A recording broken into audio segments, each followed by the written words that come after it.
بسم اللہ الرحمن الرحیم۔ السلام علیکم ورحمۃ اللہ وبرکاتہ۔ معزز سامعین کرام قدر، اللہ تبارک و تعالی نے اپنے تمام انبیاء کو بے شمار معجزات سے نوازا۔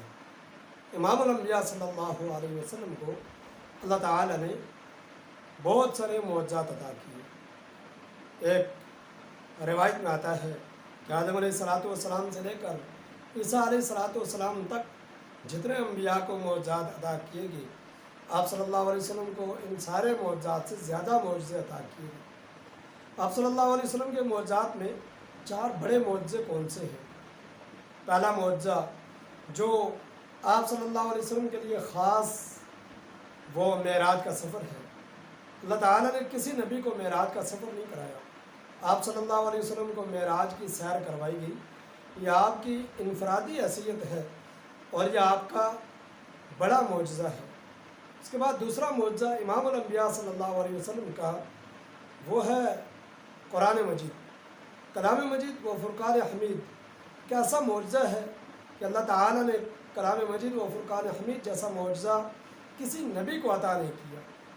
سارے انبیاء علیہ الصلوات و تسلیمات میں سے بعض انبیاء کو صحیفے دیے گئے، بعض کو کتابیں دی گئیں، لیکن جو کلام مجید و فرقان حمید جس طرح انقلابی کتاب ہے اور جس طرح یہ محفوظ کتاب ہے کہ قیامت تک کوئی آدمی بھی اس کے ایک نقطے کے اندر بھی رد و بدل نہیں کر سکے گا۔ یہ جیسے لوح محفوظ سے نازل ہوئی، یہ قیامت تک ایسے ہی اپنے اصلی روپ کے اندر، اصلی حالت کے اندر قائم و دائم رہے گی۔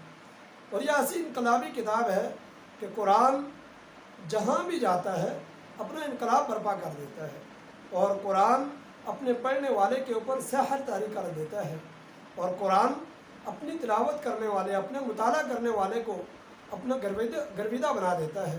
یہ قرآن کی خاص خصوصیت ہے، اور یہ اللہ تبارک و تعالیٰ کا اپنے پیارے حبیب صلی اللہ علیہ وسلم کو عطا کیا معجزہ ہے جو قیامت تک چمکتا اور دمکتا رہے گا۔ اس کے بعد تیسرا معجزہ جو اللہ تبارک و تعالیٰ نے اپنے پیارے حبیب صلی اللہ علیہ وسلم کو عطا کیا، باقی انبیاء کو اس طرح کا معجزہ نہیں دیا گیا، وہ آپ صلی اللہ علیہ وسلم کی جماعت ہے، آپ کے صحابہ ہیں، آپ کے رفقا، آپ کے ساتھ آپ کے اوپر ایمان لانے والے، اور آپ کے ساتھ آپ کے اشاروں پر جانیں قربان کرنے والے۔ ایسے صحابہ کسی نبی کو عطا نہیں کیے گئے۔ موسیٰ علیہ السلام کے حواریین ہیں، آپ کے ماننے والے ہیں۔ موسیٰ علیہ السلام ان سے کہتے ہیں چلو آؤ، جنگ کرنی ہے، دشمن کے خلاف لڑنا ہے، تو موسیٰ علیہ السلام کے حواریین کیا کہتے ہیں؟ اذهب انت وربك فقاتلا انا هاهنا قاعدون، کہ موسیٰ تم جاؤ اور تمہارا رب جائے اور جا کر قتال کرے، ہم یہاں بیٹھے ہوئے ہیں، ہم آپ کے ساتھ، آپ کے اور آپ کے رب کے دشمنوں کے ساتھ جنگ نہیں کر سکتے، لڑ نہیں سکتے۔ لیکن یہاں آپ صلی اللہ علیہ وسلم کے ماننے والے، آپ کے صحابہ، آپ کے ہاتھ پر ایمان قبول کرنے والے، آپ صلی اللہ علیہ وسلم کے ایک اشارے کے اوپر جانیں قربان کرنے والے ہیں۔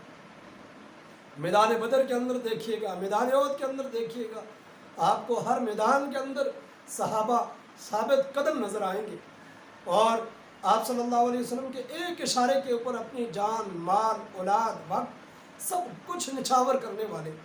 ایسی جماعت اللہ تبارک و تعالیٰ نے کسی نبی کو عطا نہیں کی جو میرے امام الانبیاء صلی اللہ علیہ وسلم کو اللہ نے صحابہ کی جماعت عطا کی۔ چوتھا معجزہ امام الانبیاء صلی اللہ علیہ وسلم کا، وہ لیلۃ القدر کی رات ہے جو قیامت تک قائم و دائم رہے گی۔ لیلۃ القدر کی رات جس کے بارے میں رب العالمین خود فرماتے ہیں کہ یہ رات 1000 راتوں سے زیادہ افضل ہے، اس کی برکتیں، اس کی رحمتیں اور اس کے اندر مغفرت 1000 راتوں سے زیادہ فضیلت رکھتی ہے۔ یہ کسی نبی کو اتنی بڑی رات عطا نہیں کی گئی، اتنی بڑی بخشش اور مغفرت کا ذریعہ عطا نہیں کیا گیا جو امام الانبیاء صلی اللہ علیہ وسلم کو آپ کی امت کے لیے جو تحفہ دیا گیا لیلۃ القدر کی صورت میں۔ معزز سامعین گرامی قدر، رمضان المبارک کی 2 طاق راتیں باقی ہیں۔ اگر لیلۃ القدر گزر گئی، ہم نے اس میں اپنے رب کو راضی کر لیا اور عبادت ریاضت میں لیلۃ القدر کو گزار لیا تو ہم مبارکباد کی مستحق ہیں۔